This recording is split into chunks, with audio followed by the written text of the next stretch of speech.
अस्सलाम वालेकुम। अबरार रशीद आपकी खिदमत में एक मरतबा फिर हाजिर है और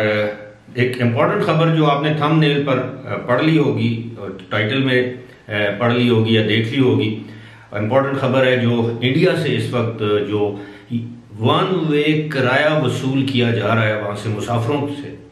वो बहुत ज़्यादा है। उसके हवाले से बात करूंगा, लेकिन उससे पहले मैं शुक्रिया अदा करना चाहूँगा उन तमाम दोस्तों का जिन्होंने बहुत ही पॉजिटिव फीडबैक दिया है मेरी उस वीडियो के हवाले से जिसमें मैंने जिक्र किया था कि as a Pakistani I want to visit India, यानी मैं इंडिया जाना चाहता हूँ एज ए पाकिस्तानी, लेकिन लगता ऐसे है कि शायद मेरी ये ख्वाहिश पूरी ना हो सके। तो इस हवाले से बहुत से मेरे इंडियन जो फैंस हैं, फॉलोअर्स हैं, सब्सक्राइबर्स हैं, व्यूअर्स हैं, मेरे दोस्त अहबाब, उन्होंने मुझे खुशामदीद कहा है, वेलकम कहा है। उन्होंने कहा जी आप आए, हम आपको, एक साहब ने तो यहाँ तक लिख दिया, मेरा ख्याल है मोहम्मद आदिल उनका नाम है, हैदराबाद से हैं, उन्होंने तो यहाँ तक लिख दिया कि आप एक दफ़ा आएँ तो सही, हम आपको अपने सर आंखों पर बिठाएंगे। तो थैंक यू, बहुत शुक्रिया आदिल साहब। और इसी तरह और भी बहुत से लोगों ने कहा कि जी आप ज़रूर विजिट करें, लेकिन ऑब्वियसली कोविड के हालात ठीक भी हो जाएं तो मैं, जाहिर है, मैं उस वक्त तक विजिट नहीं कर सकता जब तक कि दोनों मुल्कों के, यानी इंडिया एंड पाकिस्तान, इन दोनों के आपस की रिलेशनशिप अच्छी नहीं हो जाती, वीज़े खुल नहीं जाते और दुश्वारियां, दिक्कतें आप जिसे कहते हैं वो दूर नहीं हो जाती। दिल तो करता है, तो इंशाल्लाह एक ना एक दिन मेरी ख्वाहिश है अगर जब वीज़े वगैरह खुले तो ज़रूर इंडिया आऊँगा। मैं एक मरतबा फिर अपने तमाम फॉलोअर्स का इंतहाई, जिसे कहते हैं, तहे दिल से शुक्रिया अदा करता हूँ जिन्होंने मुझे मेरी ख्वाहिश का एहतराम किया और मुझे वेलकम कहा। अब आते हैं इस खबर की जानिब जो मैं आपके साथ शेयर करना चाह रहा था। खबर यह है कि इस वक्त इंडिया से जो यूएई में रहने वाले एक्सपर्ट्स हैं, जो छुट्टी के, जिस मैं पहले भी अपनी वीडियोस में जिक्र कर चुका हूँ, जो छुट्टी गुजारने अपने मुल्क में आए थे, अब जब उनको पता चला है कि 24 तारीख रात को, यानी आज रात 12 बजे के बाद वो डायरेक्टली इंडिया से यूएई या दुबई लैंड नहीं कर सकते, तो उन्होंने टिकट खरीदने शुरू कर दिए और टिकट मिल नहीं रहे। और जो टिकट इस वक्त मिल रहा है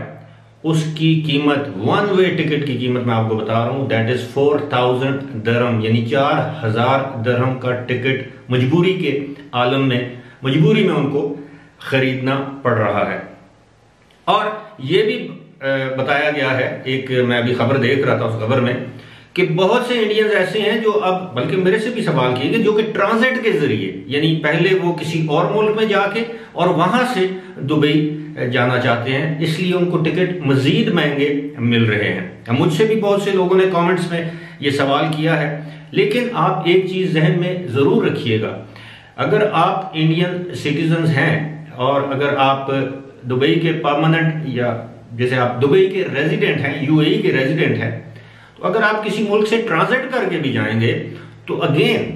आपके लिए जो क्वारंटीन और जो पीसीआर टेस्ट के जो रूल्स हैं वो आपको फॉलो करना पड़ेंगे 10 दिन या 14 दिन। एक चीज की मैं और क्लैरिफिकेशन कर दूं, वजाहत कर दूं, वो ये है कि मैंने गुज़श्ता रोज भी ये खबर पढ़ी है गल्फ मीडिया में और आज सुबह भी, कि ये ईद के बाद 17 तक ये पाबंदी रह सकती है। इनिशियली अब मैं ये वजाहत ये कर रहा हूं कि ऐलान ये किया गया है कि दिस बैन और suspension will be for 10 days, यानी ये सिर्फ 10 दिनों के लिए फिलहाल है। उम्मीद की जानी चाहिए, वन शुड होप कि जी ये आगे इसकी तारीख ना बढ़ाई जाए, लेकिन जो इम्कानात हैं, जो आप ये समझ लें कि चांसेस हैं, वो ये हैं कि इसको बढ़ाया जाएगा। उसकी वजह ये है, बहुत से इंडियन साइंटिस्ट ने कहा है कि ये जो इस वक्त जो कोविड-19 की जो सेकंड या थर्ड वेव जो भी है इंडिया में, जो मोहलिक यानी खतरनाक जो वेव आई भी है, ये 15 मई तक अपनी पीक पे जाएगी, यानी डेली इसमें कोविड-19 के मरीजों और उसके नतीजे में जो डेथ्स हैं उनमें इजाफा देखने में आएगा और 15 मई के बाद इसमें ग्रेजुअली या वो स्टीपली इसमें कमी आएगी। अब one can only hope and pray कि जी सूरत हाल बेहतर हो। अब बहुत से पाकिस्तानी भी परेशान हैं कि अगर पाकिस्तान में भी सूरत हाल इसी तरह रहती है तो ऐसा ना हो कि पाकिस्तान में भी पाबंदियां लग जाएं, यानी यूएई की जानब से पाकिस्तान पर जो फ़िज़ाई पाबंदियां हैं, जिस तरह सफरी पाबंदियां हैं, जो भी आप उसको ट्रैवल बैन कह लें, आप उसको पैसेंजर फ्लाइट सस्पेंशन कह दें, बैन कह लें, what ever you name it और कॉल इट, बेसिकली ये है कि यहाँ से लोग वहाँ नहीं जा सकेंगे। उम्मीद ये करनी चाहिए, जिस तरह मैंने कहा, one should hope and pray कि the situation will get better, सूरत हाल बेहतर होगी। अपना ख्याल रखिएगा। मैंने कल भी अपनी वीडियो में कहा था कि मेरा जो दिल है वो आप लोगों के साथ है, तमाम लोगों के साथ जो भी इसकी वजह से इफेक्ट हो रहे हैं, चाहे वो इंडियंस हैं, पाकिस्तानीज हैं, बांग्लादेशीज हैं, किसी भी कंट्रीज हैं, वो लोग जो वहाँ पर जॉब करते हैं और इस वक्त मुश्किल में हैं, उनको वो टिकट जो 400, 500, 600 दरहम का वन वे टिकट था, अब अगर वो 4000, 4500 दरहम में खरीद रहे हैं, ये तो उनकी मजबूरी है। दूसरी जानब एक स्मार्ट ट्रैवल नामी एक एजेंसी है, उसके आफी मोहम्मद, उसके आफी अहमद, उसके जो सीईओ हैं, उन्होंने इंकशाफ किया कि गुज़श्ता 2 दिनों के दौरान तकरीबन 30 से 35 हज़ार मुसाफिर जो हैं इंडिया से यूएई पहुंचे हैं। और अब उन्होंने कहा है कि जी 90 से 90 to 100 फ्लाइट्स विल लैंड आज, यानी सैटरडे को, वो यानी 90 से 100 फ्लाइट्स, और उसमें भी 30,000 के करीब मजीद मुसाफिर जो हैं, वो